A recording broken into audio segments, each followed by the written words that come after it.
This cheap armor set could be almost as good as Necron, so let me explain. At this point, almost all of you guys have seen the leaks Minikloon has posted, and from the screenshot he has posted, we can tell the Enderman Slayer is right around the corner. And judging by the recent updates, we can probably tell the Enderman Slayer is gonna be pretty tough. So in this video, I'll be showing you two really cheap armor sets that are comparable to Necron, and will allow you to do the Enderman Slayer without spending millions of coins.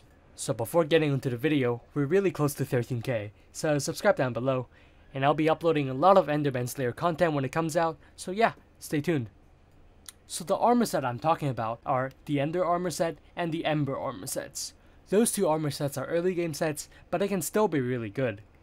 If you read the item description of the Ender set, you can see it doubles everything while in the end, including reforges. And with the release of the Floor 7 update, the Precursor Gear was added.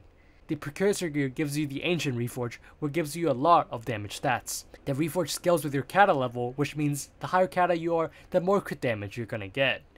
At the Epic Rarity and Kata 38, it gives 18 strength, 9 crit chance, and 38 crit damage. It is really good on its own, but with it equipped on the Ender Armor set, all the Reforges are doubled. So essentially you're getting 36 crit damage, 18 crit chance, and 76 crit damage.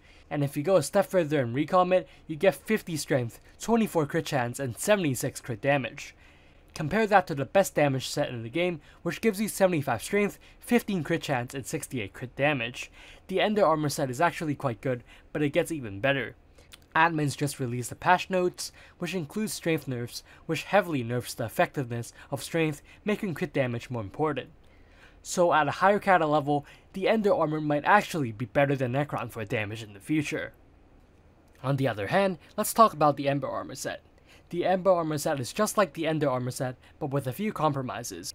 You have to equip the Magma Pet for all the effects to be doubled, but you can use it everywhere, unlike the Ender Armor Set. The Ember Armor Set might be worse for damage, since you cannot equip the pet like a tiger or an Ender Dragon, but the base stats of the Ember Armor Set is actually much higher than the Ender set. With no reforges and enchants, the Ember chestplate gives 65 health and 60 defense, and with the Ancient Reforge and G5P5 applied, it goes all the way up to 147 health and 82 defense. And if you add 10 more hot potato books to it, the number goes up to 187 health and 122 defense. Equip that with a Magma Pet and you're looking at 374 health and 204 defense. That is actually almost the same as Necron chestplate and the superior chestplate. If you don't believe me, let's do a damage test for these setups. In the damage test, I'll be comparing 4 armor sets at different stages of the game. The best being the fully maxed out Legion 5 Necron, and the Shadow Assassin set, the Ender set, and of course the Ember set. For the weapon of choice, I'll be using a 2.3 billion 1-for-all Emerald Blade. Right now I'm wearing 3/4 Necron with a Tarantula helmet. I'll be later testing with a Warden helmet to see the damage difference. On a hit with an Ender Dragon pet, I'm doing 1.8 million damage. Without the E-Drag pet, I'm doing 1 million damage. And let's see how much damage we do with the Ender Armor set. With the Ender Armor set, with no pet, no recom, I'm doing 950k damage, which is only a bit less than Necron. And with the Ender set with an E-Drag pet equipped, I'm doing 1.5 million compared to the 1.8 million with Necron and E-Drag. So let's see the Ember Armor set. With the Magma pet equipped, I'm only doing 972k damage. And now let's look at a very popular set, which is the Shadow Assassin set. It's a mid-game set for a lot of players, and let's see if it's better than Ender. With no pet equipped, 3/4 Shadow Assassin with a Tarantula helmet, I'm doing 1 million damage. And with a pet equipped, I'm doing 1.6 million damage, which is almost exactly the same as Ender Armor. To do even more damage, I'll be wearing a Crown of Greed. With 3/4 Necron and Crown of Greed, I'm doing 2 million damage. And with Ender Armor and Crown of Greed, I'm doing 1.89 million damage. And with Shadow Assassin Crown of Greed, I'm doing 1.9 million damage, which is identical to the Ender set.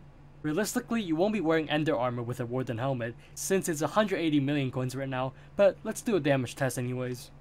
With a Warden helmet and E-Drag pet, I'm doing 3.2 million damage. And if I sword swap, I'm doing 12.7 million damage. With Ender Armor and a Warden helmet, I'm doing 2.8 million damage on a hit, and with sword swap, I'm doing 11 million damage. So Shadow Assassin and Warden helmet, I'm doing 2.8 million damage, which is exactly the same as Ender, just like the other test we did. And on sword swap, I'm doing 11 million damage. So in conclusion, the Ember Armor Set is still really powerful for damage. It's identical to the Shadow Assassin set in the end, but for a fraction of its cost. If you're broke and are planning to fight the Enderman Slayer, this is a pretty good option. Although it's really good for damage, you get a lot less EHP than with something like Shadow Assassin or Necron. If you want purely EHP and a lot less damage, you can try a Magma Pet with Ember Armor. I know a Magma Pet level 100 is pretty pricey, but it honestly works with any level. And yeah, that's about it for the damage video. Subscribe if you learned something new, and yeah, peace out.